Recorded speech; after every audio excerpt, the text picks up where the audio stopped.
The rain hammered relentlessly against the wet asphalt, creating small rivers that snaked through the city gutters.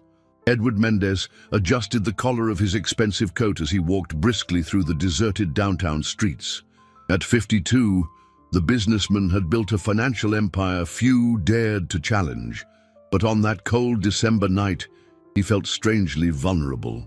His business meetings always ended late, and he preferred to walk to the parking garage rather than call his driver. The exercise helped him process the day's decisions, though his reflections were always solitary. Edward had lived alone for so long that he had forgotten what it was like to share thoughts with another person. His empty mansion awaited him, just as it did every other night for the past 20 years.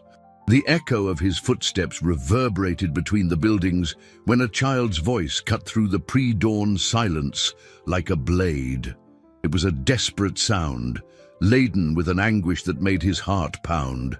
Edward stopped abruptly, trying to pinpoint the source of the plea that seemed otherworldly.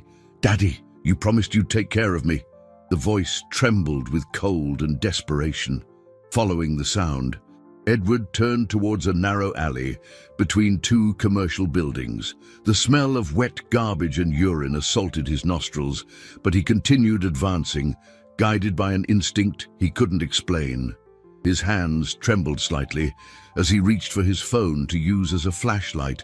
The dim light revealed a scene that would be forever etched in his memory. A girl about 5 years old was kneeling before a man stumbling against the brick wall. Her brown hair was drenched, stuck to her pale, dirty face. She wore no shoes, and her ragged clothes barely protected her from the biting cold. In her small arms, she clutched a faded blue stuffed bunny, the only object that seemed to offer comfort. "Daddy, please, I'm hungry," the child pleaded, extending a trembling little hand towards the man. The man, clearly intoxicated, held a glass bottle and swayed precariously. His bloodshot eyes turned to the girl with a rage that chilled Edward to the bone. The businessman had never witnessed anything so disturbing in his sheltered and privileged life. "You deserve a beating for talking to me like that," the man yelled, his voice slurred by alcohol. "I'm your father, you ungrateful brat." Edward watched in horror as the man staggered up and lunged towards the child. The girl shrank back, clutching the bunny tighter, but didn't run. There was a resignation in her eyes that broke the businessman's heart. She had learned early on that she had nowhere to run. Without considering the consequences, Edward stepped out of the shadows and placed himself between the man and the child. His hands, which signed multi-million-dollar contracts with confidence, trembled as he shoved the drunkard back. The bottle slipped from the man's grasp and shattered against the wall, spilling shards of glass onto the wet ground. "Don't touch her," Edward said, his voice firmer than he expected. The man stared at him, trying to focus his blurry eyes. "Who are you? Stay out of my family." Ignoring the drunkard's words, Edward knelt beside the girl. Her large, frightened eyes watched him with a mixture of hope and terror. She had stopped crying, but her body still trembled violently. "It's okay," Edward murmured, extending his hand carefully. "I'll get you out of here." The girl hesitated, studying the stranger's face. Then, with a confidence that surprised him, she placed her tiny, cold hand in his. The touch was so fragile, Edward felt as if he were holding a wounded bird. As they emerged from the alley, Edward had no idea he had just found the person who would forever change his life. Fate had placed in his hands a responsibility he wasn't sure he was prepared to assume. The silence inside Edward's car was broken only by the sound of the girl's uneven breathing in the back seat. She had huddled in the corner, still clutching the blue bunny, and her large eyes kept tracking his every move in the rearview mirror. Edward adjusted the heater, noticing how she shivered, but didn't know what to say to reassure her. "What's your name?" he asked softly, lowering his voice so as not to frighten her. "Sophia," she replied in a barely audible whisper. "And you're not going to hurt me, are you?" The question hit Edward like a punch to the gut. What kind of life had that child lived for, that to be her first concern? He swallowed hard, feeling a mix of anger and sadness he had never experienced before. "Never, Sophia. I will never hurt you," he promised, looking at her through the mirror. "You're safe now." During the drive to his mansion, Edward tried to process what had happened. In 52 years of life, he had never dealt with a child. His routine was predictable: work, gym, business dinners, and loneliness. How would he care for a 5-year-old girl? What did she eat? How would he make her feel safe? When they arrived at the estate, Sophia observed the imposing house with amazement. The automatic lights illuminated the manicured garden, and she hugged the bunny tighter against her chest. Edward realized that, to her, that place must have seemed like another world. "Is this where you live?" she asked, her voice still trembling. "Yes, and you can stay here tonight, okay?" Sophia nodded, but Edward noticed she didn't let go of the door handle, as if ready to flee at any moment. Her mistrust was palpable, and he wondered how many times she had been let down by adults who were supposed to protect her. Inside the house, Edward turned on the lights in the foyer, and Sophia gaped at the crystal chandeliers and the polished marble. She walked slowly, her bare feet leaving small prints on the gleaming floor. The contrast between her battered appearance and the surrounding luxury was devastating. "You must be hungry," Edward said, trying to sound natural as he led her to the kitchen. "What do you like to eat?" Sophia shrugged. "Anything. I'm not picky." The simple answer revealed a history of deprivation Edward preferred not to imagine. He opened the refrigerator, which was practically empty. After all, he rarely cooked at home. He found some eggs, milk, and bread, deciding to make something simple a child might enjoy. While preparing scrambled eggs, Edward watched Sophia carefully explore the kitchen. She touched the appliances with reverence, as if they were sacred objects. When she approached the counter to watch him cook, he noticed small wounds on her arms and a scar on her forehead. "Does your bunny have a name?" he asked, trying to distract her from her own dark thoughts. "Blue," she replied, smiling for the first time. "My mom gave him to me when I was little." "Where is your mom now?" Sophia's smile vanished instantly. "Daddy said she left because she didn't like me anymore. Said she's never coming back." Edward felt a lump in his throat. The man's cruelty knew no bounds. How could someone make a child believe she was abandoned by her own mother? He served the eggs onto a colorful plate he found in the back of the cupboard. Probably a gift from some client he had never used. Sophia ate with desperate hunger, but with polite manners that surprised him. Between bites, she watched him cautiously, as if still expecting him to change his mind about helping her. "Where can I go tomorrow?" she suddenly asked, leaving Edward speechless. The question revealed the cruel reality. That girl had nowhere to go, no home, no family who wanted her, no guaranteed future. And now, inexplicably, she had become his responsibility. "You don't need to worry about that today," Edward replied, unaware of the promise he was making. Today, you just need to sleep and feel safe." But as he prepared a guest room for Sophia, Edward knew his life had changed forever that rainy night. Morning arrived with rays of sun invading the guest room, but Edward hadn't slept. He spent the entire night checking on Sophia, watching her sleep, clutching the blue bunny. It was the first time in decades he had genuinely worried about someone else's well-being, and the feeling was overwhelming. When Sophia woke up, her eyes immediately searched for him, as if fearing it had all been a dream. Edward was sitting in the armchair beside the bed, still wearing the clothes from the day before, and smiled when he saw her wake up. "Good morning, Sophia. Did you sleep well?" She nodded shyly, sitting up in bed. "I thought you were going to leave during the night." "I'm not going anywhere," Edward replied, unaware of why he was making this promise. "How about we have breakfast?" In the following days, Edward cancelled all business meetings, telling his secretary he had a family emergency. It wasn't exactly a lie. Sophia had become the family he never knew he needed. He spent hours watching her, trying to understand her needs and fears. The girl was extraordinarily polite for her age, always asking permission before touching anything, and thanking him for every small gesture of kindness. But Edward noticed she never relaxed completely, always alert, like a wild animal ready to flee at the slightest sign of danger. "Sophia, you can play with anything you want here," he said on the third day, seeing her gaze longingly at a bookshelf. "This is your home now." "For how long?" she asked, the question heavy with a sadness that broke Edward's heart. "As long as you want to stay." But even with his assurances, Sophia remained cautious. She ate little, slept lightly, and jumped at the slightest noise.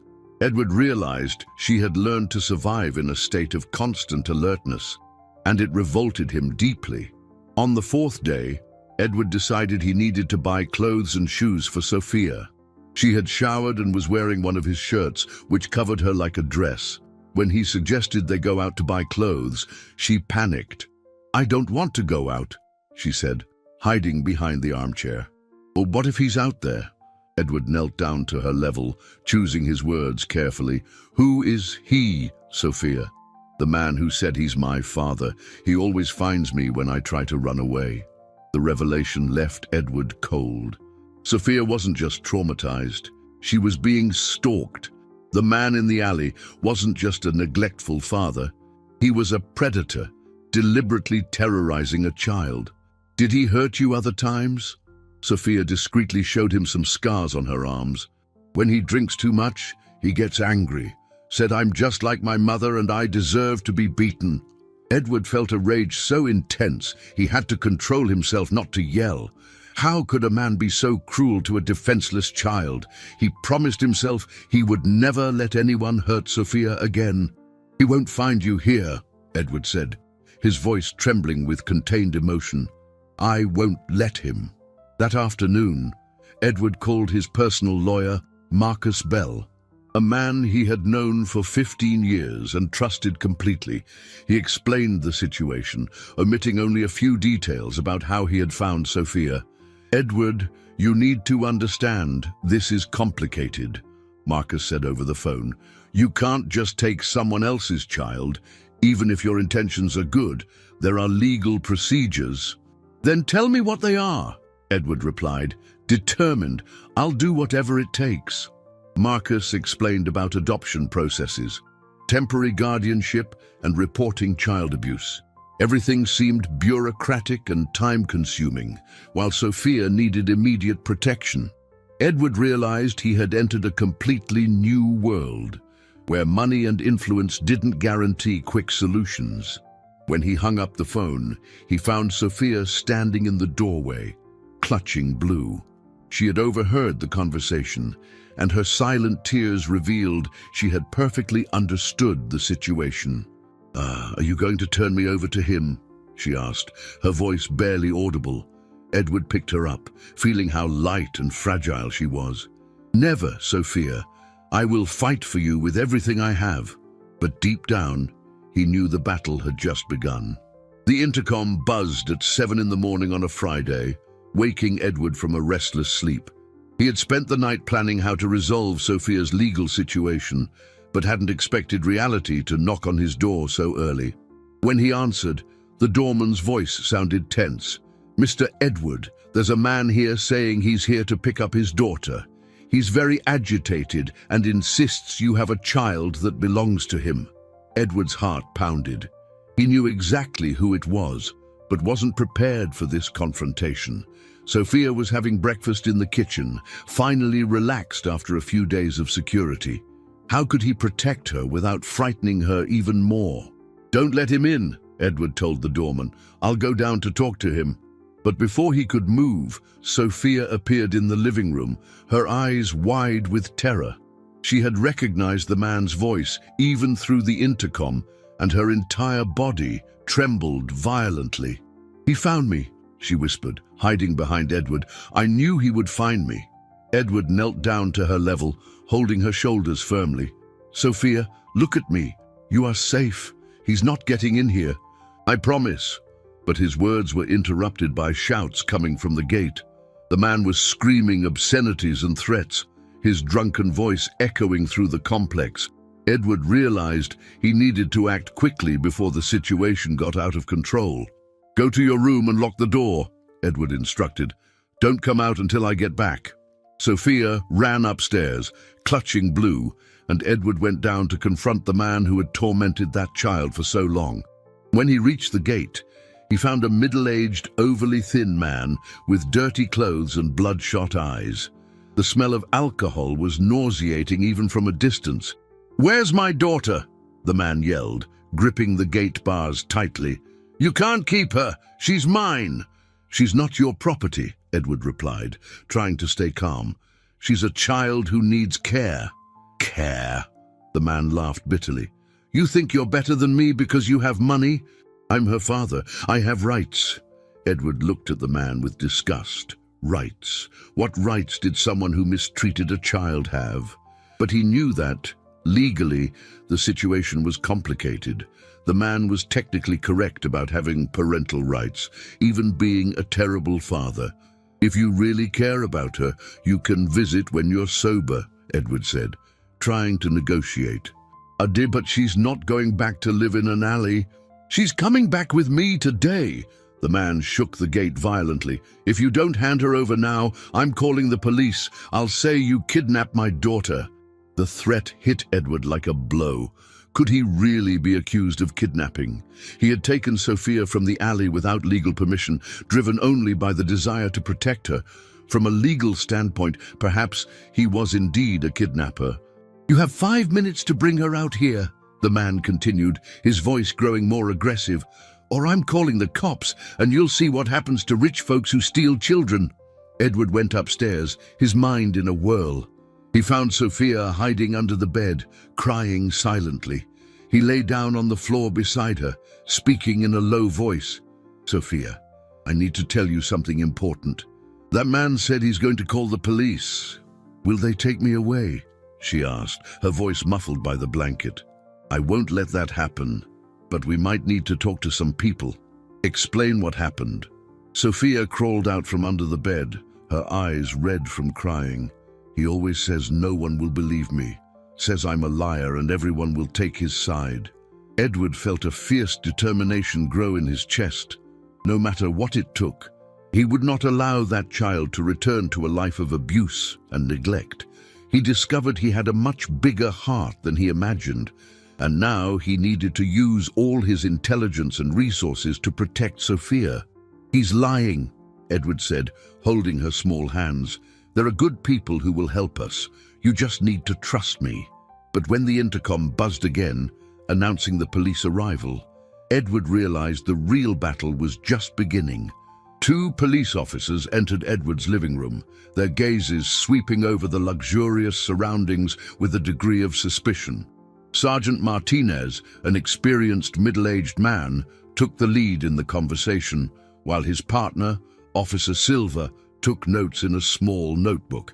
"Mr. Edward Mendez," Martinez began, "we received a report that you are holding a child against the will of her biological father. May we speak with the girl?" Edward took a deep breath, trying to organize his thoughts. He knew every word would be crucial at that moment. "Of course, but first I need to explain the circumstances under which I found her." He recounted the alley incident, describing the deplorable state Sophia was in and the violence he witnessed. The officers listened in silence, but Edward noticed skepticism in their eyes. It was his word against that of a father who technically had legal rights over the child. "Where was the child sleeping before coming here?" Officer Silva asked. "In the alley. She told me she had no home because her father sold everything to buy alcohol." Martinez frowned. "Mr. Edward, we understand your concern, but we cannot base legal decisions solely on your account. We need to hear all sides." Outside, Sophia's father continued shouting, his drunken voice demanding his daughter back. Edward could feel the officer's discomfort with the situation. It was obvious the man was intoxicated, but that didn't automatically nullify his parental rights. "May I speak with the girl?" Martinez asked. Edward hesitated. Sophia was terrified, hiding in the bedroom, and he feared the officer's presence would traumatize her even further. But he also knew he had no choice. Refusing could worsen his legal situation. She's very frightened. Could you be gentle with her? When they went upstairs to get Sophia, Edward found her huddled in the corner of the room, clutching the blue bunny. Her eyes were red from crying, and she trembled visibly upon seeing the uniforms. "Hi, Sophia," Officer Silver said, crouching down to the child's level. "I'm Officer Silver. We just want to talk to you, okay?" Sophia clung to Edward's leg, whispering, "Are they going to take me away?" "No one is going to take you now," Edward replied, stroking her hair. "We're just asking some questions." The conversation with Sophia was revealing. In a trembling voice, she recounted the nights in the alley, the constant hunger, and the times her father hurt her when he was drunk. She discreetly showed the scars on her arms, explaining how each one had been inflicted. Martinez and Silva exchanged meaningful glances. It was impossible to pretend they didn't see the signs of abuse, but the legal situation remained complicated. They had to follow protocol, even when it was obvious the child was better off away from her biological father. "Sophia, where is your mother?" Silva asked gently. "Daddy said she left because she didn't like me," Sophia replied, lowering her eyes. "Said she's never coming back." Edward noticed the officers seemed visibly uncomfortable with the answer.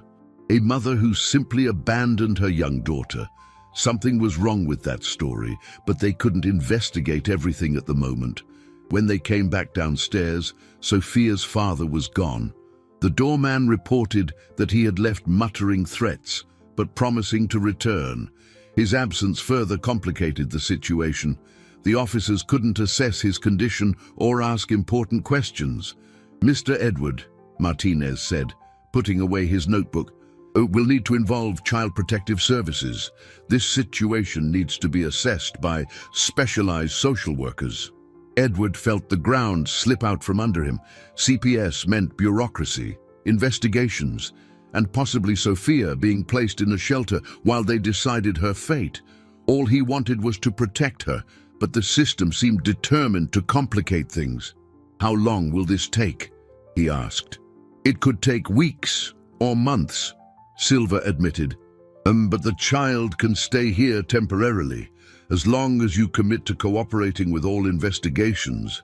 Edward looked at Sophia, who watched him with eyes full of fear and hope. He had no idea how to navigate the legal system, but knew he couldn't give up on her now.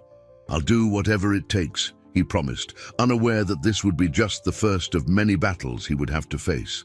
3 days after the police visit, social worker Carla Davis arrived at Edward's mansion with a folder full of forms and a professional expression that didn't reveal her intentions. She was a 40-year-old woman, experienced in child abuse cases, but also cautious with situations involving influential people. "Mr. Edward, I need to assess the conditions under which Sophia is living and better understand your motivation for taking care of her," Carla said, sitting down in the living room. Edward had prepared for this moment, organizing documents proving his financial and moral suitability, but he sensed Carla observing him with some skepticism, as if suspecting ulterior motives behind his generosity. "Is it natural for a single man, with no experience with children, to be so interested in a stranger?" she asked directly. The question hit Edward like a slap. He had feared his motives would be questioned, but didn't expect such a direct approach. He took a deep breath before answering. "Carla, I saw a child being mistreated and couldn't just ignore it. I know my situation is unusual, but my only motivation is Sophia's well-being." Carla took notes, but her expression remained neutral. "Where does she sleep? How do you organize the routine? Who takes care of her when you work?" Edward showed her the room he had specially decorated for Sophia, with children's furniture he ordered online. He explained how he had rearranged his schedule to be present, hired an experienced nanny for times he needed to leave, and enrolled Sophia in a nearby private school. "In just 1 week, you've structured a complete life for her," Carla observed. This shows dedication, but also raises questions about impulsivity. When Sophia was called to talk, Edward noticed how much she had changed in a few days. She was wearing colorful clothes, her hair shone clean and styled, and she had gained a little weight. But most importantly was the sparkle in her eyes. She no longer looked like a frightened animal. "Sophia, do you like living here?" Carla asked gently. "Very much," Sophia replied, hugging Blue. "Uncle Edward is good to me. He doesn't yell and always gives me food when I'm hungry." "And do you miss your father?" Sophia pondered for a moment. "I miss when he didn't drink. Sometimes he was nice and told stories, but when he drinks, he gets very angry." Carla asked more questions about the routine, Sophia's fears, and her plans for the future. The girl answered with touching sincerity, revealing details about her previous life that broke Edward's heart. "Uncle Edward said I'll be able to go to school and make friends," Sophia said, smiling. "I never went to real school before." After Sophia went out to play in the garden, Carla turned to Edward with a more serious expression. "I need to be honest with you. The girl's father visited the Child Protective Services yesterday, claiming you seduced her away from him." Edward felt his blood run cold. "That's an absurd lie." "I know it probably is, but these allegations complicate the situation. He's demanding his daughter back and threatening to sue you for kidnapping and other more serious charges." The reality hit Edward like a hammer. He had underestimated that man's capacity for manipulation. It wasn't enough that he had mistreated Sophia. Now he was willing to destroy the reputation of anyone trying to help her. "What does this mean for Sophia?" Edward asked, trying to control the desperation in his voice. "It means we need to be very careful. I will recommend that she remain in your temporary care, but with constant supervision. Any slip-up could be used against you." Carla explained there would be surprise visits, weekly reports, and a complete psychological evaluation of Sophia.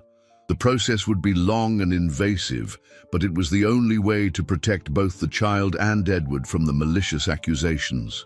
When Carla left, Edward found Sophia in the garden, playing with a new doll. She ran to him with a radiant smile, unaware of the storms approaching. "Uncle Edward, did the lady say I can stay here?" "For now, yes, my dear," he replied, hugging her tightly. But maybe other people will come visit to make sure you're happy." Sophia nodded, confident. "They'll see I'm happy here. You make me feel safe." Edward looked at the sky beginning to darken, knowing that the next few weeks would be a battle for the soul of an innocent child. The discovery happened by chance, when Edward was helping Sophia organize her few personal belongings. She had kept some crumpled papers in the inside pocket of Blue the bunny, documents she considered too important to leave behind. When she laid them out to dry after washing them, Edward noticed something that made his heart stop.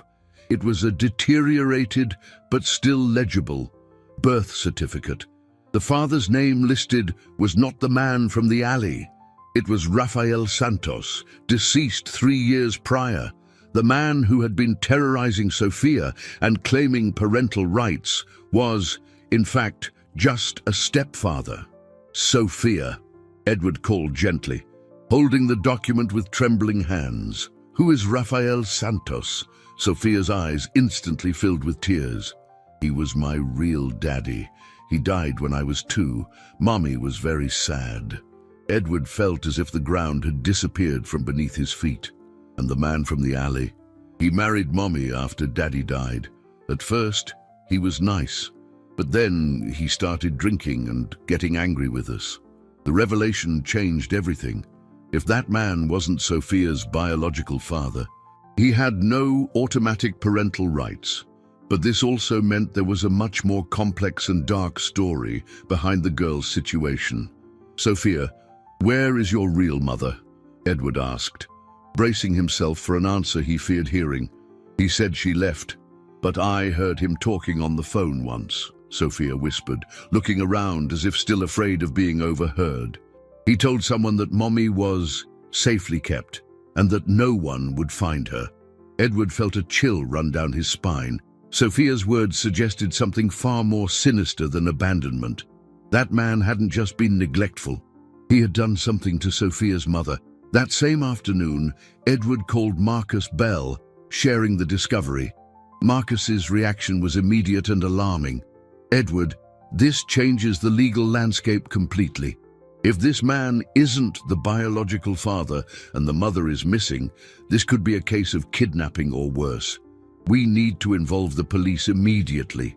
But when Edward tried to locate information about Sophia's mother, Helena Santos, he discovered something even more disturbing. There were records indicating she was admitted to a psychiatric clinic 2 years earlier, after her husband claimed she had developed severe mental disorders and posed a danger to her daughter. "As Uncle Edward, why are you sad?" Sophia asked, climbing onto his lap as he researched on the computer. Edward closed the screen, not wanting her to see the information about her mother. "I'm trying to better understand your story, my dear. Do you remember your mother?" Sophia's face lit up for the first time in days. "Mommy was beautiful and smelled like flowers. She used to sing me to sleep and braid my hair. But one day, men in white coats came to get her, and she screamed a lot." Edward hugged Sophia tightly, trying to process the gravity of the situation. The mother hadn't abandoned her daughter. She had been forcibly removed, likely against her will. The stepfather had orchestrated everything to gain full control over Sophia and, possibly, over the assets the girl had inherited from her biological father. When he put Sophia to bed that night, Edward stayed up late researching the clinic where Helena was admitted. What he discovered made him nauseous. The institution had a history of questionable admissions, always based on dubious medical reports provided by relatives interested in inheritance or child custody. The next day, Edward made a decision that would change the course of the entire investigation. He would visit the clinic personally, even knowing it could put him in danger. If Helena Santos was alive and institutionalized against her will, he needed to find the truth. But first, he needed to ensure Sophia's safety. The stepfather wasn't just a neglectful alcoholic. He was a dangerous man who had destroyed an entire family to satisfy his greed. And now that Edward possessed evidence that could destroy him, both he and Sophia were in real danger. As he watched Sophia sleep peacefully, clutching the blue bunny, Edward realized he had become part of something much bigger than he had imagined. He wasn't just saving a child. He was about to uncover a network of corruption and abuse that had shattered innocent lives. The battle that awaited him would be far more dangerous than any business negotiation he had ever faced. Edward left Sophia with Marina, the trusted nanny he had hired, and drove to St. Jude's Clinic, located 2 hours from the city. During the drive, his heart pounded erratically as he imagined what he might find. If Helena was indeed institutionalized against her will, how many years of suffering had she endured, separated from her daughter? The clinic was an old building surrounded by high walls, with an appearance more like a prison than a hospital. The receptionist, a middle-aged woman with a bored expression, barely looked up when Edward introduced himself. "I'd like to visit Helena Santos Silva," he said, trying to sound casual. "She doesn't receive visitors," the woman replied dryly. "Medical orders. The family has forbidden any outside contact." Edward had expected this answer. "I'm the family lawyer," he lied, quickly showing his ID. "I need information about her treatment for an inheritance lawsuit." The lie worked partially. The receptionist directed him to Dr. Thompson, the doctor responsible for Helena's case. When Edward entered the office, he found a 60-year-old man, balding, with nervous eyes that revealed discomfort with questions about his patients. "Helena Santos Silva has been under my care for 2 years, the doctor explained, consulting a file. Severe bipolar disorder with psychotic episodes. Her husband brought her in after she tried to assault their young daughter." Edward knew he was hearing lies, but maintained a neutral expression. "Can I speak with her? It's about the inheritance Sophia received from her biological father." Dr. Thompson hesitated, his fingers drumming nervously on the desk. She has moments of lucidity, but most of the time she is confused. Perhaps it would be better to speak directly with the husband. Actually, I'm here because the husband is under investigation for neglecting the child, Edward said, observing the doctor's reaction. The girl was found living on the streets. The change in Dr. Thompson's expression was instantaneous. He visibly paled and began flipping through papers with excessive nervousness. Edward realized he had touched a sensitive point. This is very concerning, the doctor murmured. Helena always asks about her daughter. Says she needs to pick her up, that she's in danger. And you thought those were delusions. The husband always said the child was well cared for. He brought photos. Edward felt a growing anger. Dr. Thompson, I need to speak with Helena. This is a matter of life and death for a 5-year-old child. After much hesitation, the doctor agreed to take Edward to Helena, but only for 5 minutes and under his supervision. They walked through dimly lit corridors until they reached a wing that looked more like a prison, with locked doors and barred windows. Helena Santos Silva was sitting in a plastic chair, staring out the window of her small, sterile room. When she turned to see who had arrived, Edward was shocked by her appearance. She was a young woman, perhaps 30 years old, but looked 50. Her eyes, however, were completely lucid and filled with hope upon seeing an unfamiliar face. "You came for Sophia?" she asked immediately, getting up with difficulty. "Please, tell me she's okay. I dream about her every night." Edward looked at Dr. Thompson, who seemed increasingly uncomfortable. "Helena, Sophia is safe with me, but I need to know the truth about what happened." "He brought me here by force," Helena said, grabbing Edward's arm. "Said I was crazy, that I tried to hurt my daughter. But it's a lie. I would never hurt Sophia. He wanted to get rid of me to get Sophia's inheritance." Dr. Thompson tried to interrupt. "Helena, you're having another episode." "I'm not crazy," Helena yelled, tears streaming down her face. "He gave me strange medication. Hit me when Sophia wasn't looking. I tried to run away with her, but he found us." Edward felt like he was putting together a terrible puzzle. What inheritance did Sophia inherit? Raphael left a savings account and life insurance, Helena explained quickly. It was almost $100,000. He said it was to ensure Sophia's future, but that man wanted it all. The final revelation dropped like a bomb. It wasn't just about abuse and neglect. It was an elaborate case of embezzlement and false imprisonment. The stepfather had institutionalized Helena to gain legal access to Sophia's money, using the child as collateral for his vices. "Dr. Thompson," Edward said, his voice filled with authority, "I need Helena's complete medical records, and I need to know who authorized this admission." The doctor was visibly panicked now. I just followed protocols." The husband brought documents.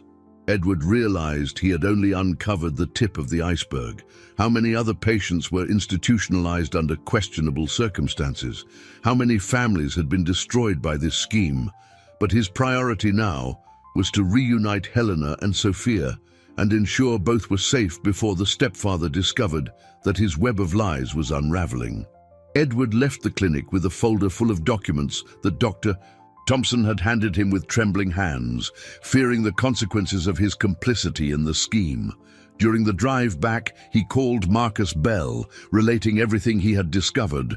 Marcus's response was alarming. "Edward, you need to leave town immediately. If this man finds out you found Helena, both you and Sophia will be in mortal danger. We're dealing with people who didn't hesitate to destroy an entire family. But Edward couldn't simply flee and leave Helena in the clinic. She had suffered 2 years of false imprisonment, forcibly medicated and separated from her daughter. Every minute that passed was torture for a mother who didn't know if her child was alive or dead. When he arrived home, he found Sophia playing in the garden with Marina, oblivious to the whirlwind of events unfolding around her.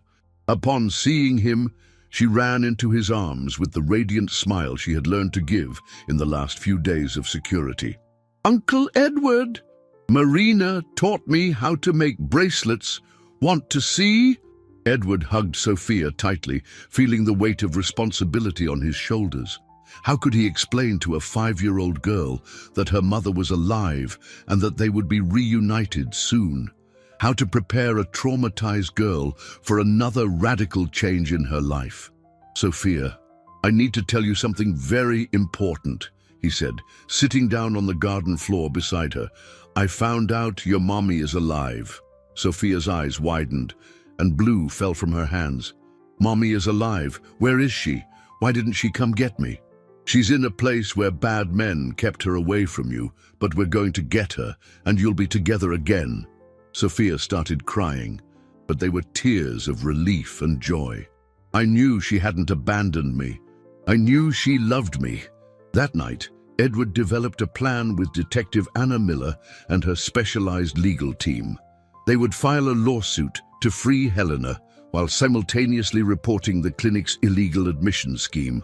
But they knew they had to act quickly before those involved destroyed evidence. The call came at 2 in the morning. The intercom buzzed insistently, and the doorman's voice sounded nervous. Mr. Edward, there are several men here saying they are social workers. They have a court order to take the girl. Edward felt his blood run cold. It was 2 in the morning. Social workers didn't conduct removals in the middle of the night. He looked out the window and saw 3 cars parked in front of the gate. He immediately recognized one of them. It was the stepfather's old dented car. Don't let anyone in, he instructed the doorman. Call the police immediately. Edward ran to Sophia's room. Finding her awake and frightened by the noise, she clung to him, trembling with fear. It's him, isn't it? She whispered. He came to get me. I won't let anyone take you, Edward promised, picking her up. We're going to a safe place. He had prepared an emergency bag after talking with Marcus, anticipating that something like this might happen. Where are we going? Sophia asked, clutching Blue tightly as Edward drove through the empty streets in the early morning hours. To a hotel where we'll stay until we get your mother, Edward explained. But when they arrived at the hotel Marcus had booked, they discovered their reservation had been cancelled. The receptionist, visibly nervous, said he had received a call informing him that Edward Mendez was being investigated for child kidnapping. Edward realized his pursuers had broader connections than he imagined.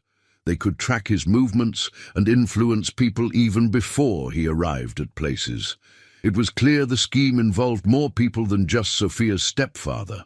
Driving aimlessly through the dark streets, Edward called Marcus. They know our every move. How is this possible? Edward, I just discovered something terrible, Marcus replied, his voice tense. The judge who signed Helena's admission order also signed several other suspicious admissions. We're dealing with a network of corruption involving the judiciary. Edward stopped the car at a 24-hour gas station, trying to organize his thoughts. Sophia slept in the back seat, exhausted by the stress of the escape. Looking at her, Edward made the most difficult decision of his life. He couldn't keep running with Sophia while Helena remained imprisoned. It was time to directly confront those who had destroyed a family, even if it meant risking his own life. But first, he needed to ensure Sophia's absolute safety, far from the reach of those who saw her merely as a means of blackmail and control. Edward was about to start the car when a soft knock on the window made him jump. Outside, a woman of about 50 years held up a civil police badge. Detective Anna Miller had kind but determined eyes and made a gesture for him to roll down the window. Mr. Edward Mendez, I'm Detective Miller. I know you're being pursued and I've come to offer help. Edward hesitated, remembering Marcus's advice about trusting no one, but something in the detective's demeanor reassured him. She hadn't arrived with sirens or other officers. She was clearly acting unofficially. How did you find me? He asked, keeping the car running for a possible escape. I've been investigating this scheme for months, Anna Beatrice explained. Several families have reported forced institutionalizations and disappearances of children. When I learned you visited St. Jude's Clinic today, I knew our cases were connected. Sophia woke up in the back seat, rubbing her eyes. Upon seeing the officer, she hid behind the seat, still traumatized by previous experiences with authorities who hadn't protected her. "It's okay, my dear," Edward said, stroking her hair. "This lady came to help us." Anna Beatrice crouched down to the window level, addressing Sophia directly in a soft voice. "Hi, Sophia. I'm looking for your mommy too. Do you want to help us save her?" Sophia's eyes lit up with hope. "Do you know my mommy? I know where she is, and I know she's suffering far from you. But I need both of you to help me free her." The detective explained she had built a solid case against the corruption network, but needed more evidence to arrest everyone involved. Edward was the key to connecting Sophia's stepfather to the larger scheme, as he had meticulously documented everything. "How many other families are suffering?" Edward asked. "At least 15 confirmed cases in the last 3 years. Always the same pattern. A relative interested in inheritance or benefits forcibly institutionalizes the family member who has legal rights over children or assets." Anna Beatrice took them to a safe house the police used to protect witnesses. It was a discreet location with 24-hour security where Sophia could stay safe while they planned Helena's rescue. "When are we going to get Mommy?" Sophia asked, hugging Blue as she observed the new environment.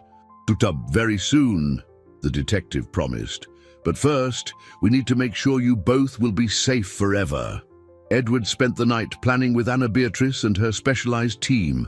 They discovered the scheme involved not only the clinic, but also corrupt county clerks that falsified documents, doctors who provided fraudulent reports, and even Child Protective Services employees who facilitated illegal child removals. "Sophia's stepfather is just a pawn," Anna Beatrice explained. "The real leader is Dr. Richard Vance, owner of several private clinics. He offers solutions for families who want to get rid of inconvenient relatives." Edward felt nauseous imagining how many innocent people were suffering in institutions controlled by that man. Helena was just one victim among dozens, perhaps hundreds. "How will we prove all this?" Edward asked. "With your help. You're going to meet Sophia's stepfather, pretending you want to negotiate. We'll record everything, get evidence that he's blackmailing you and exploiting the child." The idea of meeting that man disgusted Edward, but he knew it was necessary, not just to save Sophia and Helena, but to stop other families from being destroyed. "And what if something goes wrong?" Edward asked, looking at Sophia, who slept on the sofa. "It won't," Anna Beatrice replied with determination. "We have a prepared team, state-of-the-art equipment, and you won't be alone at any moment." The next day, Edward received a call from the stepfather, as the detective had predicted. The man was desperate, knowing his web of lies was unraveling. "You have until tomorrow to give me the girl and $50,000, he said, his voice thick with alcohol and desperation. "If you don't, you'll never see daylight again, and the brat will disappear forever." Edward took a deep breath, remembering Anna Beatrice's instructions. "Udi, where do you want to meet?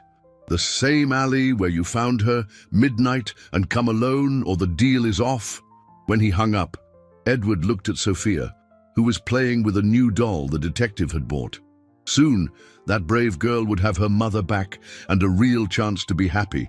But first, he needed to face the man who had caused so much suffering, knowing that one wrong word could ruin everything. The rain fell again that night, creating the same somber atmosphere as 3 weeks ago, when Edward had found Sophia for the first time. At 11:45 p.m., he positioned himself at the entrance of the alley, wearing a nearly invisible microphone connected to Detective Anna Beatrice's team, who were strategically positioned in the surrounding buildings. "Remember, Edward," Anna Beatrice's voice said through the earpiece, "let him speak first. We need him to confess as much as possible." Edward took a deep breath, trying to control his nerves. His life had transformed completely in the past few weeks. From a solitary businessman, he had become a protective father, and now he was about to become the key to dismantling a criminal network that destroyed entire families. The stepfather appeared punctually at midnight, stumbling slightly, but more sober than Edward had ever seen him. His eyes held a dangerous determination, like a cornered animal with nothing left to lose. "Where's my money?" he asked without preamble, approaching Edward aggressively. "First, I want assurances," Edward replied, following the agreed-upon script. "How do I know you won't keep blackmailing me after I pay?" The man laughed bitterly. "Because if you don't pay now, I'll make the brat disappear like I did with her mother, and it won't be in some fancy clinic this time." Edward felt a chill, but forced himself to continue. "What did you do to Helena? The troublesome one. She's rotting in a padded cell, drugged out of her mind. Dr. Vance guarantees she'll never get her right mind back. And you know why? Because she tried to stop me from getting the money that's rightfully mine." Edward feigned ignorance, though he already knew about Sophia's inheritance. $100,000 the idiot first husband left for the brat. That money is mine. I took care of her for 2 years. I deserve to be paid for my trouble. The detective had instructed Edward to get him to confess about other cases, to strengthen the evidence against the entire network. "How did you manage to get Helena institutionalized without anyone suspecting?" The stepfather boasted, clearly proud of his scheme. "Dr. Vance has contacts everywhere. Judges, doctors, social workers. They're all in his pocket. We institutionalize whoever we want for as long as we want. We've already done it to over 20 people who got in the way of family plans." Edward forced himself to remain calm while listening to that monstrous confession.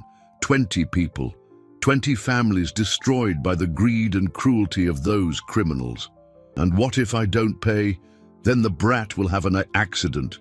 She'll be found in the river in a few days, and you'll be charged with kidnapping and murder. Dr. Vance has already prepared the false evidence." It was at that moment Edward realized he was dealing with a psychopath completely devoid of humanity. That man was planning to murder a 5-year-old child just for money. "All right," Edward said, feigning acceptance of the blackmail, "but I want to see Helena first, to make sure she's alive." "You're smarter than I thought," the stepfather said, pulling out an old cell phone. "Dr. Vance is waiting for your call. He'll explain the conditions for you to see the lunatic."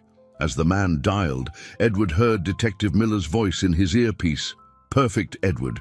We have everything recorded. Now let's arrest him." But at that moment, the stepfather noticed something strange in Edward's behavior. Perhaps it was the lack of genuine fear, or the way he maintained a strangely calm demeanor for someone being blackmailed. "You're recording, aren't you?" he yelled, pulling a knife from his pocket. "You betrayed me!" Edward tried to pull back, but the man was faster, grabbing him by the arm and pressing the blade against his neck. "If there are cops here, they'll watch you die." "Police! Armed suspect!" Detective Miller shouted over the radio, and immediately the alley filled with lights and sirens. The stepfather panicked, using Edward as a human shield as he tried to find an escape route. "I'll kill him!"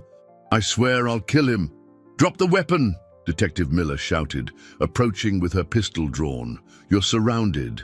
It was then that Edward remembered the self-defense classes he had taken years before. With a swift move, he managed to break free from the man's arm and shove him against the wall. The knife clattered onto the wet ground, and seconds later, the stepfather was handcuffed and being led to the patrol car. "You don't understand," he screamed as he was placed in the car. "Dr. Vance has protection everywhere. He'll get out of this, and you'll pay dearly." Edward leaned against the alley wall, breathing heavily. He had just faced the man who had terrorized Sophia for years, and finally, the girl was free from his threats. But the battle wasn't over yet. Dr. Vance and his corruption ring still needed to be dismantled, and Helena was still imprisoned, waiting for freedom and reunion with the daughter she hadn't seen in 2 years.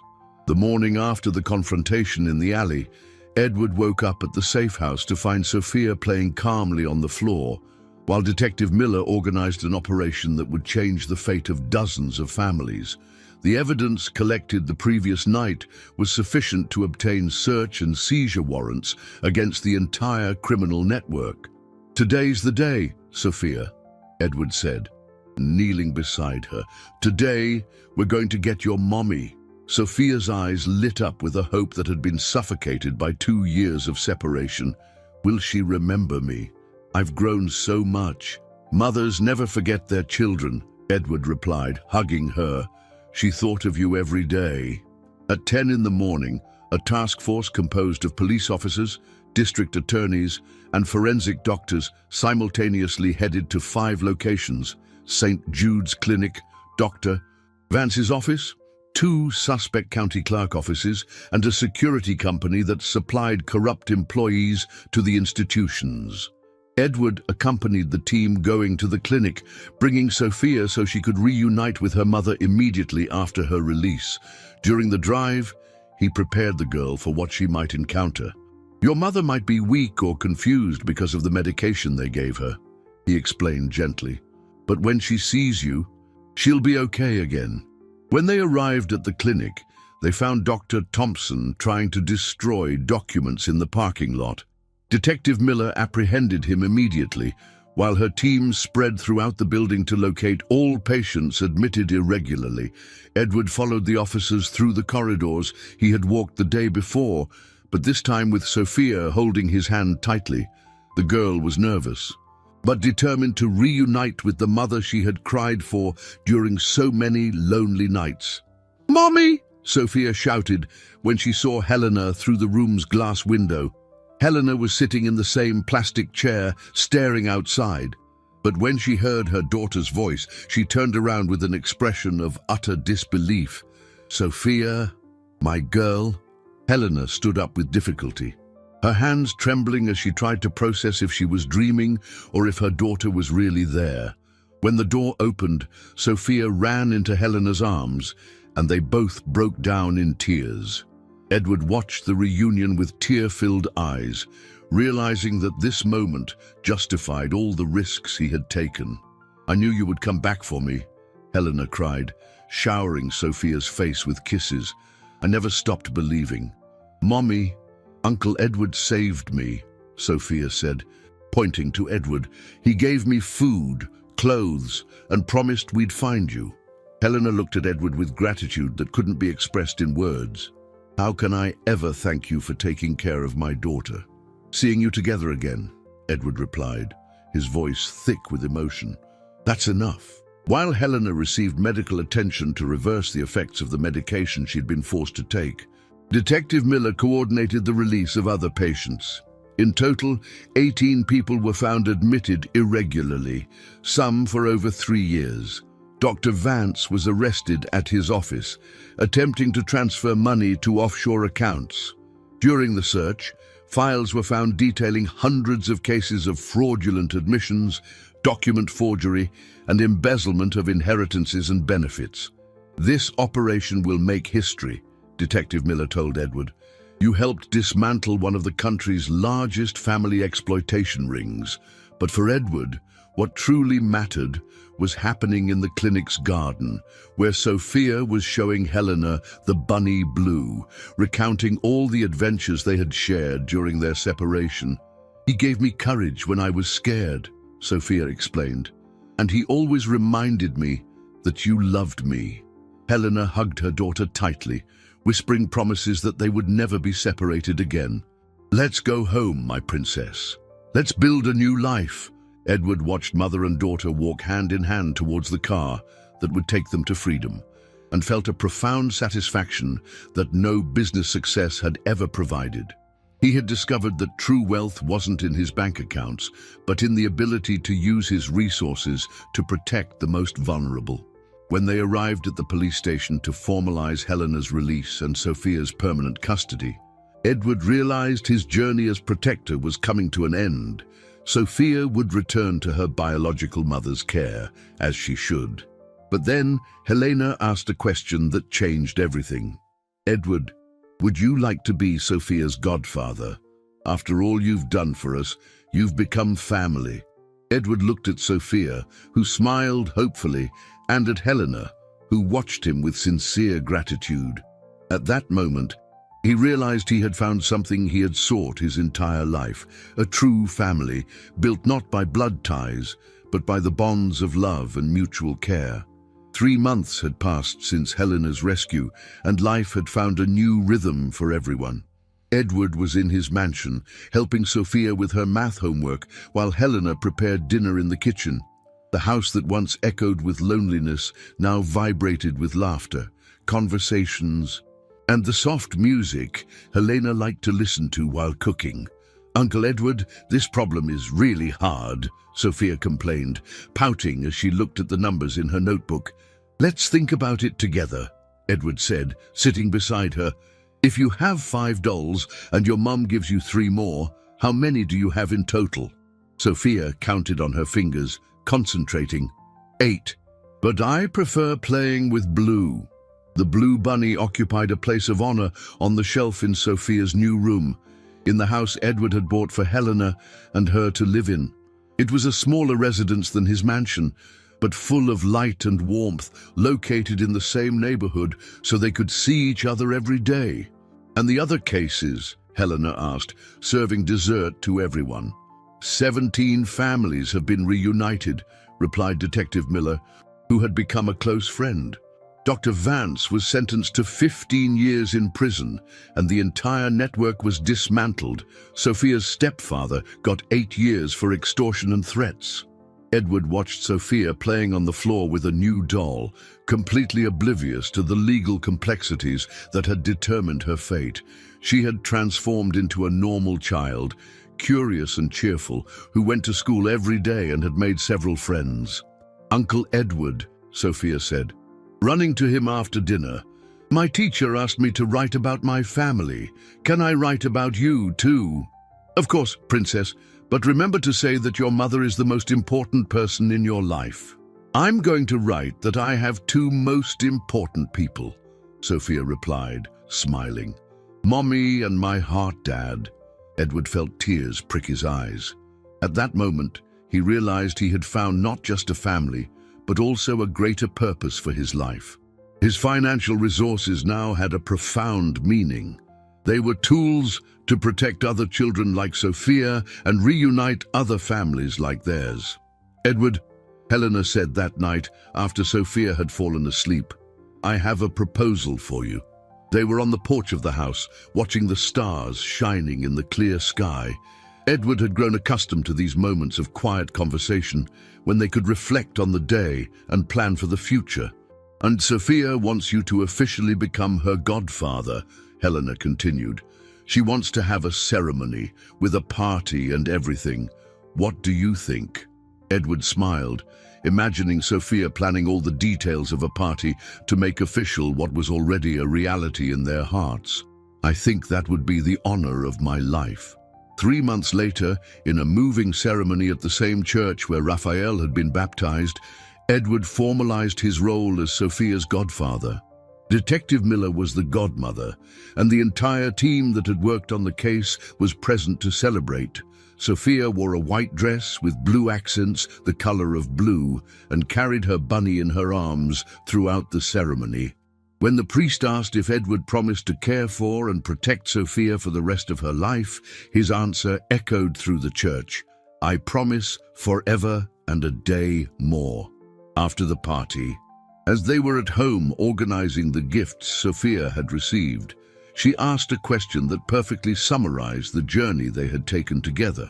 "Uncle Edward, do you regret finding me in that alley?" Edward knelt down to her level, holding her small hands tenderly.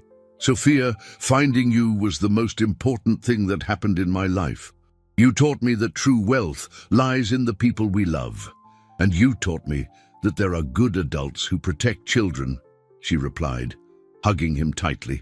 Helena watched the embrace between her daughter and the man who had become much more than a hero. He had become family.